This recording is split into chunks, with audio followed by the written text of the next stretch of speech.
Hello friends, welcome to my YouTube channel. और आज के इस वीडियो में हम लोग डिस्कस करने वाले हैं वेस्ट बंगाल बोर्ड की तरफ से जो एक मॉडल एक्टिविटी टास्क दिया गया है उस पे जो इंग्लिश का पेपर है उसको हम लोग डिस्कस करेंगे, जो कि पार्ट 1 और पार्ट 2 में डिवाइड किया गया है। और इस वीडियो में मैं आप लोगों को कंप्लीट सॉल्यूशन देने वाला हूँ, पार्ट 1 और पार्ट 2 दोनों का ही। तो अगर वीडियो पसंद आए तो प्लीज़ उसे लाइक एंड शेयर ज़रूर कीजिएगा। और अभी तक अगर आप लोगों ने चैनल सब्सक्राइब नहीं किया है तो प्लीज़ मेरे चैनल को सब्सक्राइब कर लीजिएगा और बेल आइकन को ज़रूर प्रेस कर लीजिएगा, ताकि आपको मेरे जितने भी लेटेस्ट वीडियोज़ हैं उनके नोटिफिकेशंस आप लोगों को मिलती रहे। तो चलिए हम लोग वीडियो को स्टार्ट करते हैं। सबसे पहले हम लोग देख लेते हैं कि ये जो दिया गया है आप लोगों का, ये एक पोएम है जो कि चैप्टर 2 इंग्लिश का जो बुक है, टेक्स्ट बुक, उसका चैप्टर 2 है जिसका नाम है फेबल। उसी से ये एक पोएम दिया गया है और इससे रिलेटेड कुछ आप लोगों के लिए जो है टास्क है। तो देख लेते हैं हम लोग ये टास्क आखिरकार ये पूरा है क्या। तो सबसे पहले आप लोग यहाँ पे देख पा रहे होंगे एक्टिविटी जो 1 बोल के यहाँ पे दिया गया है। इसमें सबसे पहले क्या कहा जा रहा है कि choose the correct alternatives to complete the following sentences. एक जो सेंटेंस है जो कि इनकम्प्लीट है और उसको कंप्लीट करने के लिए 4 ऑप्शंस आपको प्रोवाइड किए गए हैं। तो आप लोगों को इन 4 ऑप्शंस में से कौन सा ऑप्शन सूटेबल है उसे चुनना होगा जो कि इस सेंटेंस को कंप्लीट करे। देख लेते हैं हम लोग को पहला सेंटेंस क्या है। पहला है द स्क्वायरल इज। हम लोग नंबर ए देखेंगे, द स्क्वायरल इज। इसका आंसर क्या हो जाएगा? इसका हो जाएगा not as large as the mountain. ठीक है, ये तीसरा जो ऑप्शन है वो हो जाएगा not as large as the mountain. मैंने यहाँ पर आप लोगों के लिए लिख रखा है। देखते हैं हम लोग दूसरा सेंटेंस क्या है। The mountain can not. Mountain क्या नहीं कर सकता है? तो क्रैक अ नट। यहाँ पे मैंने आप लोगों के लिए यहाँ पे ऑलरेडी लिख रखा है, जो कि आप लोग इस 1 नंबर ऑप्शन में देख पा रहे होंगे। तो ये हो जाएगा आंसर। बढ़ते हम लोग तीसरे सेंटेंस की तरफ। तीसरा जो सेंटेंस है, the squirrel doesn't find it disgraceful to. The squirrel does not find it disgraceful to. इसका आंसर हो जाएगा ऑक्यूपाई इट्स ओन प्लेस। ये option 3, occupy its own place. ठीक है, ये हो जाएगा इसका आंसर। बढ़ते हम लोग आगे। अब नेक्स्ट क्या है? नेक्स्ट आप लोग यहाँ पे देख पा रहे होंगे, change the voice of the following sentences. Voice change यहाँ पे करना है। पहला जो है स्विच ऑन द लाइट। इसका आंसर हो जाएगा let the light be switched on. ठीक है, उसके बाद दूसरा है I have been invited to their house. ये पैसिव में है, इसे एक्टिव करना था तो हम लोग इसे इस तरीके से लिख सकते हैं, they have invited me to their house. ठीक है, ये जो यहाँ पे ई हो जाएगा ये इस जगह पे आ गया है, तो ये हो जाएगा they have invited me to their house. बढ़ते हम लोग आगे। इसके बाद एक्टिविटी 3। अब एक्टिविटी 3 में क्या है? एक्टिविटी 3 में फ्रेजल वर्ब। ठीक है, फ्रेजल वर्ब आप लोगों को यहाँ पे चुनना है, जो कि आपको यहाँ लिस्ट दे दिया गया है और इस लिस्ट में से आपको फ्रेजल वर्ब यहाँ पे चुन के इस जगह पे लिखना है। ठीक ना, तो देखते हैं हम लोग। पहला जो है, पहला क्या? अंडरस्टैंड। और अंडरस्टैंड का क्या होता है? फ्रेजल वर्ब होता है मेक आउट। दूसरा है टॉलरेट, जिसका मतलब क्या होता है? बर्दाश्त करना, सहन करना। तो इसका जो फ्रेजल वर्ब है क्या हो जाएगा? Put up with. ठीक है, इसके बाद तीसरा रिमेंबर, मीन्स याद करना होता है। तो याद करना का जो रिमेंबर का जो ये फ्रेजल वर्ब हो जाएगा वो हो जाएगा कॉल अप। अब जो ये एक्स्ट्रा एक दिया हुआ था कॉल ऑन, उसे हम लोग इग्नोर करेंगे, क्योंकि पहले ये बोला गया था कि 1 जो है एक्स्ट्रा है, 1 इज़ एक्स्ट्रा, एक एक्स्ट्रा है, तो उसे हम लोग इग्नोर करेंगे। ये आप लोगों का जो है ये था पार्ट 1। बढ़ते हम लोग पार्ट 2 में देखते हैं क्या है। पार्ट 2 में भी आप लोगों का ये एक्टिविटी 1 और एक्टिविटी 2 इस तरीके से दिया हुआ है। देखते हैं हम लोग इसमें क्या है। सबसे पहले बोला गया join the following pairs of sentences as directed. जैसा डायरेक्शन दिया गया उसके अकॉर्डिंग आप लोगों को ज्वाइन करना है सेंटेंसेस को। पहला सेंटेंस हम लोग देखते हैं क्या है। She saw a snake she ran away, वो एक सांप देखी वह भाग गई। इसे हम लोग एक साथ अगर जोड़ेंगे तो इसे हम लोग सीइंग करके बोला गया है। यहाँ पे बोल भी दिया गया है क्या, यूज़ सीइंग। सीइंग का यूज़ करके हम लोगों को यहाँ पे इसे जोड़ना था। तो इसका सिंपल आंसर क्या हो जाएगा, seeing a snake she ran away. ये हो गया। इसके बाद हम लोग बढ़ते हैं दूसरे सेंटेंस की तरफ। दूसरा क्या था, ही is honest he is rich. और इसे किससे जो है जोड़ना है, तो इसे जोड़ना है एज वेल एज। यहाँ पे आप लोगों को साफ साफ दिख नहीं रहा होगा, लेकिन मैं आप लोगों को बता दूं वहाँ पे क्या है, एज वेल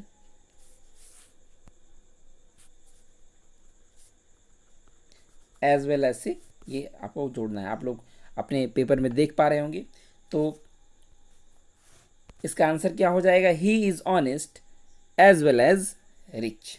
ये आपको यहाँ पे है, he is honest as well as rich. इस तरीके से आपको यहाँ पे ज्वाइन कर देना था। देन इसके बाद हम लोग बढ़ते हैं तीसरे नंबर की तरफ। तीसरा है the sun is a star everybody knows that. यहाँ पे आपको नाउन क्लॉज का यूज़ करना है। तो बहुत ही सिंपल इसका आंसर हो जाएगा नाउन क्लॉज का आंसर करते हुए। तो यहाँ पे सबसे पहले हम लोगों को इस सेंटेंस को पहले लाना होगा। तो क्या हो जाएगा, everybody knows that the sun is a star. तो ये आपका इस तरीके से आंसर हो जाएगा। ठीक है, ये हो गया ज्वाइनिंग। बढ़ते हम लोग चौथे सेंटेंस की तरफ। चौथा जो सेंटेंस है वो है the man is old he can not go out. और इसे आपको ज्वाइन करना है by using illative conjunction. Illative conjunction के तौर पे हम लोग एज का यूज़ कर सकते हैं। ठीक है, तो एज का यूज़ करते हुए अगर हम इसे ज्वाइन करेंगे तो क्या हो जाएगा, तो ये हो जाएगा आपका answer, as the man is old he can not go out.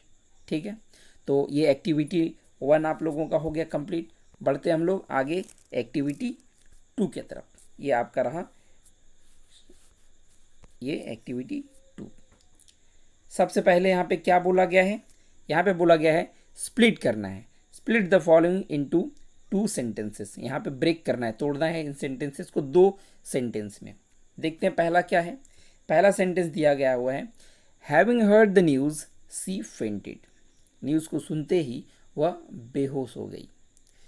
इसे हम लोग अगर ब्रेक करेंगे तो यहाँ पे 2 बातें हम लोगों को देखने को मिल रहा है। एक तो न्यूज़ सुनने का बात है और दूसरा है बेहोश होने का। तो इन दोनों को अगर हम लोग अलग अलग ब्रेक करके लिखेंगे तो आपका आंसर क्या हो जाएगा, आपका आंसर हो जाएगा ये, she heard the news full stop she fainted. She fainted. ठीक है, ये 2 सेंटेंस में हम लोग यहाँ पे इसे ब्रेक कर लेंगे। ठीक, बढ़ते हम लोग आगे बी नंबर पे। बी है it was raining heavily when she reached home. इसे अगर हम लोग ब्रेक करेंगे तो ये हो जाएगा आप लोगों का, मैंने इसका आंसर जो है नीचे लिख रखा है क्योंकि वहाँ पे थोड़ा सा जगह का थोड़ा स्पेस प्रॉब्लम हो रहा था, दैट्स वाई मैंने इसे नीचे लिख रखा है। ठीक है, तो आप लोग यहाँ पे साफ साफ देख पा रहे होंगे ये जो सेंटेंस था it was raining heavily when she reached home, आप इसका आंसर ये करेंगे सी रीच्ड होम। ये हो गया पहला, और दूसरा हो जाएगा इट वॉज रेनिंग हैविली। इस तरीके से आप इसे 2 सेंटेंसेस में ब्रेक कर सकते हैं, स्प्लिट कर सकते हैं। बढ़ते हम लोग तीसरे सेंटेंस की तरफ। तीसरा सेंटेंस है Ashoka who was a great king helped in the spread of Buddhism.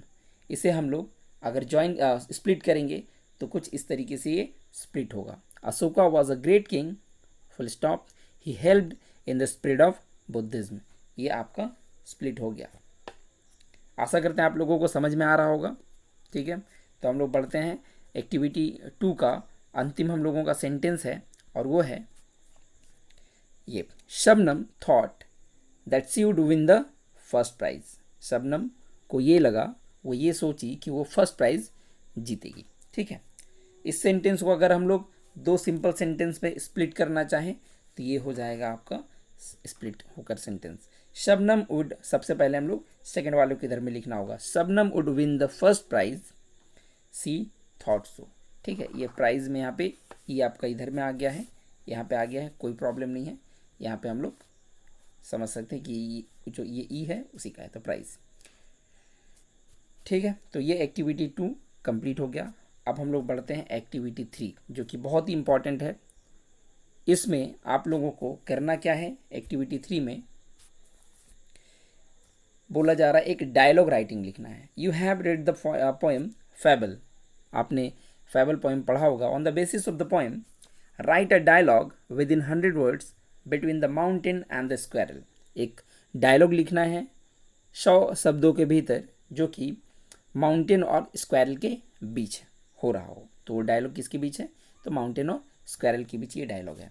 तो हम लोग उस डायलॉग को भी लिखेंगे और आप लोगों को उसे बढ़िया से कॉपी करना है, किसी तरह का कोई समस्या आप लोगों को नहीं होगा। ठीक है, देखिए तो ये आप लोगों का जो है डायलॉग राइटिंग है। सबसे पहले क्या होता है, स्क्वायरल कहता है hello mister Mountain, how are you. Hello mister Mountain, आप कैसे हो। माउंटेन की तरफ से आंसर आता है hey little prick, I am fine, tell me about yourself. Hey little prick, मैं बढ़िया हूँ, तुम बताओ अपने बारे में।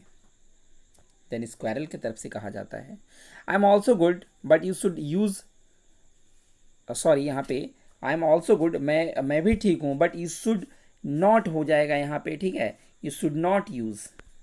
ठीक है, यहाँ पे आपको वेट, ये शुड के बाद आपको यहाँ पे नॉट का यूज़ करना है। But you should not use such a word to me mister Mountain, but तुम्हें मेरे लिए इस तरह का शब्द नहीं प्रयोग करना चाहिए मिस्टर माउंटेन। ये स्क्वायरल की तरफ से कहा जाता है, जो लिटिल प्रिक कहा गया था उस बात को लेकर के ये बोला गया। देन माउंटेन की तरफ से बोला जाता है वाई, क्यों, क्या हो गया, मैंने लिटिल प्रिक कहा तो क्या हो गया। स्क्वायरल की तरफ से तब जवाब आता है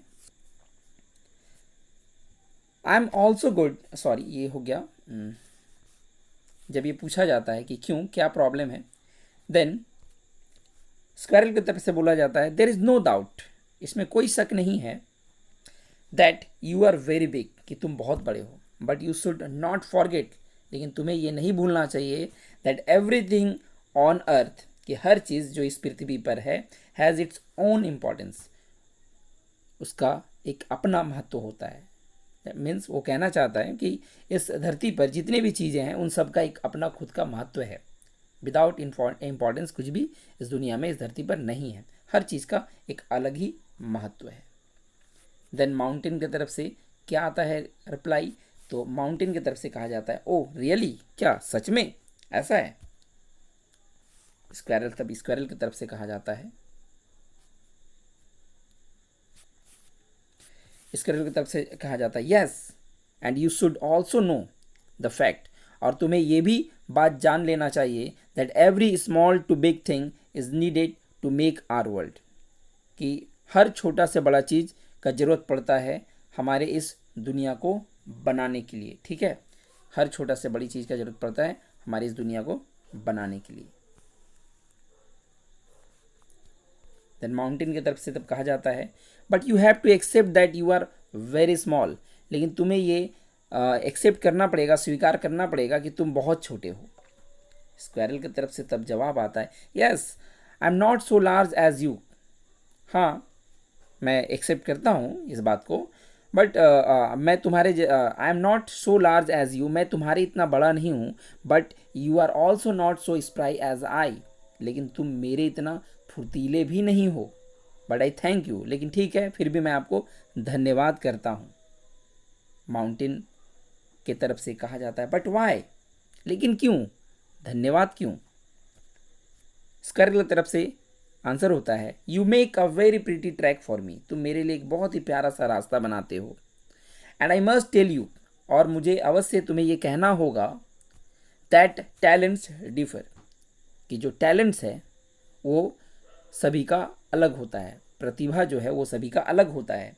as I can't carry forest on my back, जैसे मैं अपने पीठ के ऊपर जंगलों को नहीं ढो सकता हूँ, you also can't crack a nut, वैसे तुम भी एक जो नट है अखरोट, उसको भी तुम क्रैक नहीं कर सकते हो। तुम फॉरेस्ट को कैरी कर सकते हो तो मैं नट को क्रैक कर सकता हूँ, तुम्हारा अलग टैलेंट है और मेरा अलग टैलेंट है, ये स्क्वायरल की तरफ से कहा जाता है। और ये पूरा जो है डायलॉग दोनों के बीच में था, स्क्वायरल और माउंटेन के बीच। तो आशा करता हूँ आप लोगों को ये वीडियो पसंद आया होगा, तो प्लीज़ वीडियो को लाइक किए बिना मत जाइएगा, और इस वीडियो को देखने के लिए बहुत बहुत आपका धन्यवाद।